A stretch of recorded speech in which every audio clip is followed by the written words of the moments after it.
उत्तर दिशेला जेव्हा तुमचं किचन असतं त्यावेळी सुद्धा घरात बऱ्याच समस्या छोट्या मोठ्या येत राहतात. मग काय असतात या समस्या? तर उत्तर दिशा ही उत्तरोत्तर प्रगती करणारी दिशा आहे, ही कुबेराची दिशा आहे. त्यामुळे आपली संपत्ती, आपलं वैभव सांभाळणारा कुबेर आहे. देवांचं वैभव सांभाळतो आपण, तर खूपच छोटे आहोत त्याच्या पुढे, तरी सुद्धा पैशाशिवाय काही चालत नाही. म्हणून मग या उत्तरेला जेव्हा किचन येतं तेव्हा उत्तरोत्तर प्रगती होण्याचं काम आपल्या घरामध्ये खुंटतंय. म्हणजे काय होतं तर तुम्हाला प्रमोशन मिळता मिळता ते प्रमोशन स्थगित होतं, किंवा एखादा मोठा छान बिझनेस करायला जातात तर त्याच्यामध्ये तुम्हाला लवकर प्रगती नाही होत. मग याचा अर्थ तुम्ही ते किचन तोडून टाकणार का? तर तसं नाहीये, कारण फ्लॅट सिस्टीम मध्ये काही वेळेला जागाच नसते आणि उत्तरेलाच तोंड करून स्वयंपाक करावा लागतो. मग अशा वेळी काही रेमेडीज आपल्याकडे आहेत वास्तुशास्त्रामध्ये, तर त्या रेमेडीज आपण करू शकतो. किंवा छोटंसं का होईना एखादा टेबल घेऊन तुम्ही ती गॅसची शिगडी पूर्वेला तोंड करून ठेवू शकता. अशा बऱ्याच छोट्या मोठ्या तोडफोड न करता येणाऱ्या रेमेडीज आपण त्या घरामध्ये करू शकतो, जेणेकरून ही जी प्रगती आहे, जी खुंटती आहे, किंवा जिला उशीर होतोय,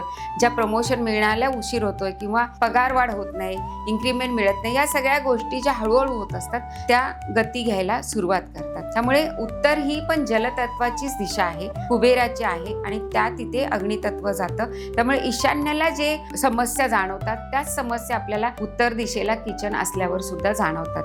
मग अशा वेळी एखाद्या तज्ज्ञ वास्तुतज्ञाला सांगून परीक्षण करून घेणं हे तुमच्या फायद्याचं ठरतं.